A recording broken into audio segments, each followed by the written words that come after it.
Hello everyone, this is Vivek and welcome back to temperament of traders. देखते हैं आज के मेजर ट्रेड्स क्या रहे और उसके पीछे का लॉजिक क्या था। So previous important support and resistance की बात करें यहाँ पे, तो मार्केट में देखेंगे कि जो इंपॉर्टेंट रेजिस्टेंस था मार्केट के लिए वो 52,800 का लेवल था और जो सपोर्ट था इंपॉर्टेंट वो यहाँ पे 52,000 का एक राउंड नंबर था। बीच में एक छोटा स्विंग बना था लास्ट ट्रेडिंग सेशन में, वहाँ पे आप देख सकते हैं कि 52,600 बोल सकते हैं एक छोटा रेजिस्टेंस था। और जो एक छोटा सा सपोर्ट था मार्केट के लिए वो यहाँ पे बोल सकते हैं कि 52,200 के लेवल पे था। तो ये दोनों में माइनर सपोर्ट रेजिस्टेंस आप बोल सकते हैं और जो मेजर सपोर्ट रेजिस्टेंस था वो यहाँ पे 52,000 और 52,800 का लेवल था।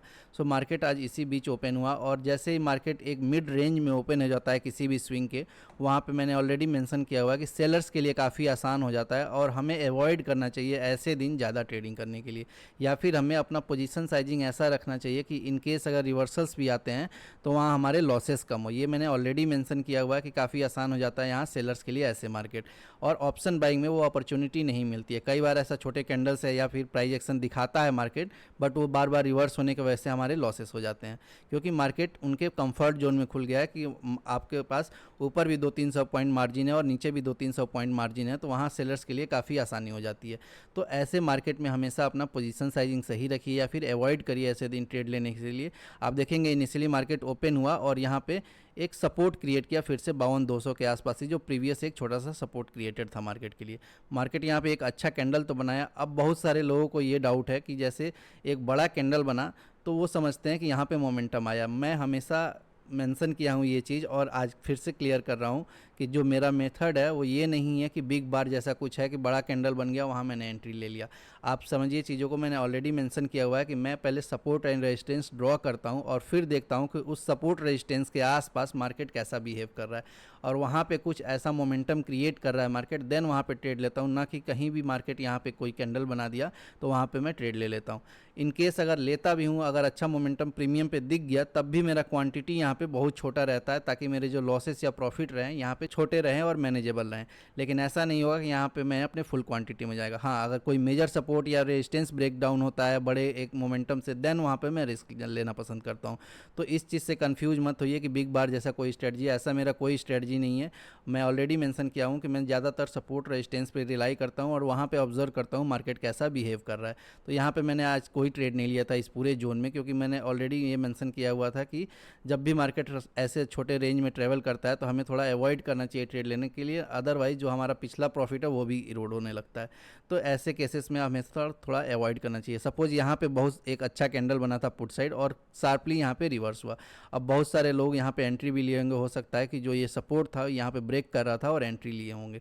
यहाँ पे मैंने तो एंट्री नहीं लिया था क्योंकि मैं डिसाइड किया था कि मैं ट्रेड नहीं लूँगा, अवॉइड करूँगा, और कुछ अच्छा मोमेंटम दिखा देन ओनली मैं यहाँ पे ट्रेड करूँगा, या फिर मार्केट सस्टेन करता हुआ दिखेगा किसी भी डायरेक्शन में, देन वहाँ पे मैं डिसाइड करूँगा। बट यहाँ पे एक सडन मोमेंटम आया और फिर से यहाँ पे रिवर्स हो गया, तो यहाँ पे मैंने यहाँ पे एंट्री नहीं बनाया था। बट जो लोग भी यहाँ पे एंट्री बनाए भी होंगे ये सोच के कि मोमेंटम ट्रेड है, यहाँ पे उनको अपना एग्जिट पे ध्यान देना रहेगा। और यहाँ पे अगर वो एग्जिट नहीं करेंगे, एसएल प्लेस करने जाएंगे, फिर उसको कैंसिल करेंगे, फिर उसको बुक करेंगे, देन वहाँ पे बड़ा लॉस हो जाएगा। इसीलिए मैं बोलता हूँ कि जब भी एक सडन मोमेंटम क्रिएट हो तो कई बार आपके पास ऑप्शन नहीं रहता है कि आप एसएल जाके सिस्टम पे प्लेस कर पाओ। तो हमेशा एक अपना SL back of the mind रखना है कि मैं इस क्वांटिटी में अगर एंट्री कर रहा हूँ तो वहाँ पे मुझे कितना लॉस तक ले सकते हैं। वो आपके क्वांटिटी के हिसाब से वो मार्केट से पहले ही या फिर वो मूव से पहले ही आप डिसाइड करके रख सकते हैं कि कितना रिस्क लेना है। तो मार्केट जब भी रिवर्स करेगा ऐसा नहीं होगा कि सडनली 100 पॉइंट जंप आ जाएगा, वो 20-25 पॉइंट जंप आएगा या फिर आपको दिखेगा धीरे धीरे जाता हुआ। आप वहाँ पे क्विकली एक्ट कर सकते हैं और वहाँ पे अपना पोजीशन काट सकते हैं। बट यहाँ पे स्टक होकर बैठे रहेंगे, सिस्टम पे जाएंगे एसएल प्लेस करने, तब तक आपका 80-90 पॉइंट का एसएल चला जाएगा। तो इसीलिए काफ़ी इंपॉर्टेंट होता है मोमेंटम ट्रेड्स में एक्ट कैसे करते हैं आप। मैंने हमेशा बोला है कि इस ट्रेड्स में हमेशा थोड़ा क्विक रहना पड़ता है और रिस्पॉन्सिव रहना पड़ेगा कि जैसे मार्केट बिहेव करेगा, मोमेंटम बिहेव करेगा, उसी अकॉर्डिंग हमें फिर अपना पोजीशन मैनेज करना है। तो यहाँ पे अगर किसी ने ट्रेड लिया होगा तो अगर छोटे लॉस में कट कर लिया देन वो तो ठीक है, लेकिन अगर वो स्टक हो गए होंगे तो यहाँ पे हो सकता है बड़ा लॉस भी हुआ हो। तो ऐसे अगर डिस्टर्ब कैंडल बन गया है तो मैंने ऑलरेडी ये मेंशन किया हुआ है अपने जो लॉस मैनेजमेंट पार्ट 2 वाले वीडियो में, कि ऐसे जब भी डिस्टर्ब कैंडल बन जाए तो मस्त समझ जाइए कि मार्केट में कन्फ्यूजन है और यहाँ से थोड़ा अवॉइड करिए जब तक मार्केट फिर कोई बड़ा स्टेबल मूव ना दिखा दे। उसके बाद से देखेंगे मार्केट यहाँ पे साइडवेज बना रहा और कोई कंक्लूसिव मूव यहाँ पे नहीं आया। फिर से जो एक स्विंग बना था यहाँ पे मार्केट उसको ब्रेक किया, बट यहाँ पे अब देखिए ट्रेड मैंने भी क्यों नहीं बनाया था, यहाँ पे समझिएगा। यहाँ पे ये मार्केट इंट्राडे का जो एक रेजिस्टेंस यहाँ थोड़ा सा क्रिएट था 500 के आसपास, यहाँ उसको ब्रेक किया, बट यहाँ पे 500 के आसपास ये लेवल ब्रेक हुआ। हम देख सकते हैं कि जो प्रीवियस स्विंग था यहाँ पे 600 के आसपास था, फिर उसके बाद से जो मेजर रेजिस्टेंस था यहाँ पे 800 के आसपास था। तो इसीलिए इस जोन में थोड़ा सा अवॉइड करना चाहिए कभी भी ट्रेड लेना, जब भी कोई resistance and support near by हो, एकदम 100 पॉइंट के आसपास हो। फिर हमें पता नहीं चलेगा कि मार्केट में कहाँ से रिवर्सल्स आ सकता है या फिर कहाँ मोमेंटम कैरी फॉरवर्ड होगा। ऐसे केसेस में हम थोड़ा मेजर सपोर्ट एंड रेजिस्टेंस की तरफ देख सकते हैं। जैसे कि यहाँ सपोज आज दिन का मैंने भी एक ही ट्रेड लिया है बस, और वो भी 150 क्वांटिटी में ही लिया था, छोटे क्वांटिटी में। वो यहाँ पे जब ये मार्केट हॉल्ट किया, एक सेलिंग आया और वो सेलिंग जब डिफाई होकर इस रेजिस्टेंस को काट रहा था, देन यहाँ पे मैंने एक 150 क्वांटिटी में ही एंट्री लिया था। रीज़न ये है कि यहाँ पे मेजर सपोर्ट जो रेजिस्टेंस था अभी भी बना हुआ था, इसके वजह से यहाँ पे मैं अपना क्वांटिटी 1/4 रखा था। तो यहाँ पे थोड़ी देर मार्केट प्रॉफिट दिखाया 20-25 पॉइंट का, फिर वहाँ से जब रिवर्स आ रहा था तो मैंने 20 पॉइंट का एक एसएल बुक कर लिया। और जो आज का लॉस देखेंगे यहाँ पे 2800 का उस ट्रेड में लॉस हुआ था, बाकी आज कोई ट्रेड नहीं लिया गया। तो ऐसे आपको एक्ट करना पड़ेगा, थोड़ा सा डिसिप्लिन आपको दिखाना पड़ेगा कि कहाँ पे हमें किस रेंज में हमें एक्ट करना है। सपोज मार्केट में क्लियर जब डायरेक्शन आए वहाँ पे हमें एक्टिवली काम करना है एज एन ऑप्शन बायर, और अगर कभी भी सेलर्स रेंज बन जाए देन वहाँ पे हमें छोटे छोटे प्राइस एक्शन जब भी ढूंढने जाएंगे, सपोर्ट रेजिस्टेंस पे वर्क करेंगे, तो एक बार ऐसा होगा कि प्रॉफिट होगा, फिर 2 बार लॉस होगा। तो ऐसे केसेस में हमें अवॉइड करना चाहिए थोड़ा ट्रेड करना, या फिर अपने पोजीशन साइजिंग को छोटा रखिए ताकि इस रेंज में अगर लॉसेस भी होते हैं तो वो लॉसेस छोटे हो।